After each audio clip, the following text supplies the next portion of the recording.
He was probably drunk. Or high. Or both.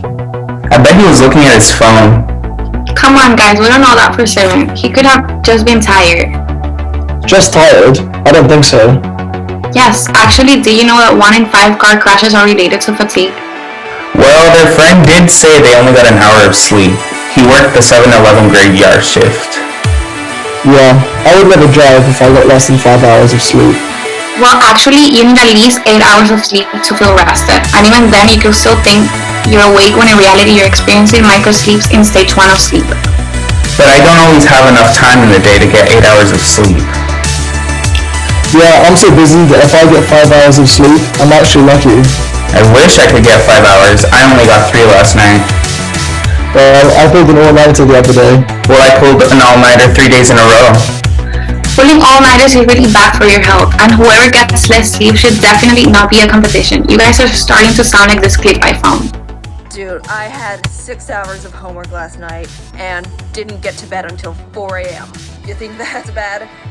The other week, I had 3 tests to study for, so I pulled an all-nighter and only drank coffee for 2 days straight. I have not slept for a week. My blood flows with Red Bull and Xanax.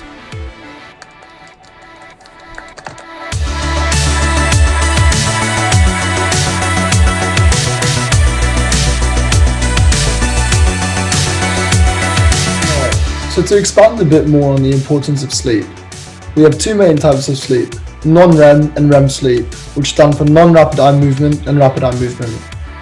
Non-REM sleep consists of 3 stages that progressively deepen: light, intermediate, and deep. REM sleep is characterized by dreaming, and major muscles can't move during this stage. We cycle through the 3 stages of non-REM and REM sleep throughout the night, with longer durations of deep sleep at the start of the night and longer durations of REM sleep towards the end of the night. Sleep consists of about 20 to 25% REM sleep, and non-REM is the remaining 80 to 75%. The activity of the brain during sleep can be recorded using an EEG, and each stage of sleep is characterized by particular patterns. REM has low voltage mid-frequency, light non-REM sleep has low voltage theta waves, intermediate non-REM sleep has unique sleep spindles and K complexes, and deep non-REM sleep has high voltage low frequency delta waves. The circadian rhythm is a natural internal process that regulates the sleep-wake cycle. It's a near 24-hour rhythm that is cyclical and independent of behavior or environment. It's controlled by the suprachiasmatic nucleus in the hypothalamus.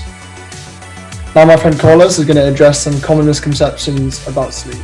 There are so many sleep myths that are believed by so many people. And while some can be cleared up, there are others that are just plain wrong. Like how we're told to always sleep 8 hours every night. And while that is a good recommendation, sleep is just a little bit more complicated than that. If you think about it, sleep is actually when people are the most vulnerable. So why do we evolve to sleep for long periods of time? The thing is, we don't actually sleep that long, and we actually wake up throughout the night. And that's sort of when we shift our position in bed, because we're getting ready just in case anything dangerous is happening. So yes, we biologically need to sleep. But another thing that most people don't know is that the way we sleep is learned. So we need to teach ourselves how we sleep best and to fit to that schedule. Figure out what works best for you and get a consistent amount of sleep every single night, even if it's not 8 hours or more. Now don't take this as an excuse to stay up late and study and get things done in hopes that it works as long as you do it consistently. Because remember, sleep debt accumulates, and the more you sacrifice sleep, the harder it is to get that sleep back and the worse it is for your health. And studies show that sacrificing sleep to increase your productivity only works on the first day, and it only gets worse very fast in the days after. That's why you end up hitting the snooze button 10 times before actually waking up in the morning, and you don't even feel refreshed. So what's up with that? Well, when you snooze, you're actually just going back into REM sleep in the morning, which is really not that refreshing at all, since REM sleep is very similar to being awake.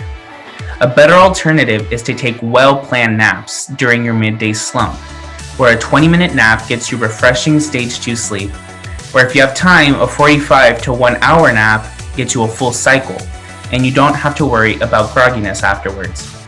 So don't worry, you're not lazy if you take midday naps. It actually helps you be more productive. Just remember that sleep is so important and different for everyone. So don't take that there's one cookie cutter way to sleep and one correct way to sleep, because that is simply a myth. Now, there are things that could prevent you from getting good sleep that are just not your choice or not a lifestyle choice. And here's Isabella to clear some of those things up. Hi, as Carlos was saying, there are some factors that affect sleep that go beyond one's control. These are known as sleep disorders, and they often go unreported and misdiagnosed. They can affect your day-to-day activities, and if not treated correctly, they can lead to even worse disorders such as anxiety and depression. Some of the most common sleep disorders include insomnia, narcolepsy, and sleep apnea. Insomnia is when a person has trouble falling asleep or staying asleep. It is said to be a symptom that can become a syndrome. 12 to 15% of people have some sort of insomnia, but only a fourth of those actually get treated.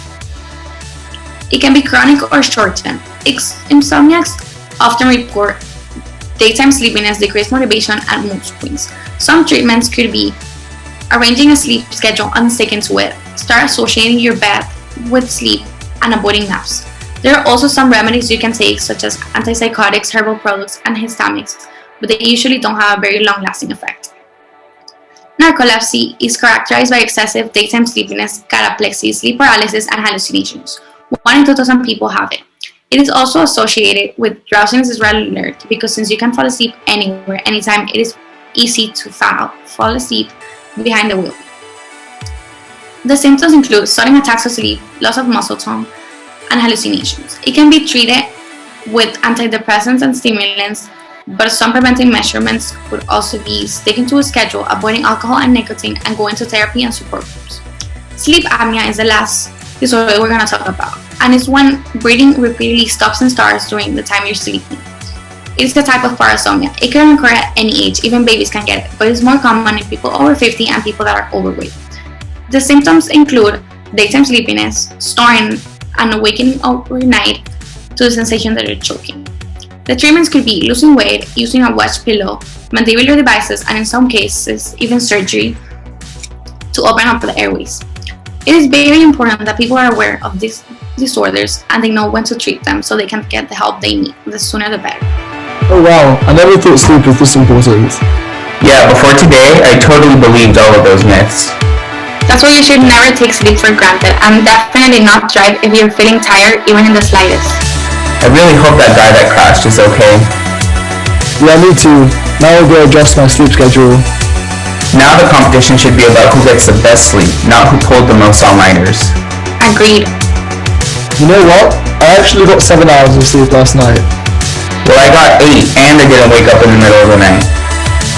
I got 9 and I don't take naps. You guys are fighting again? Also, there's nothing wrong with naps. That's true. Anyways, happy sleeping dreams, everyone.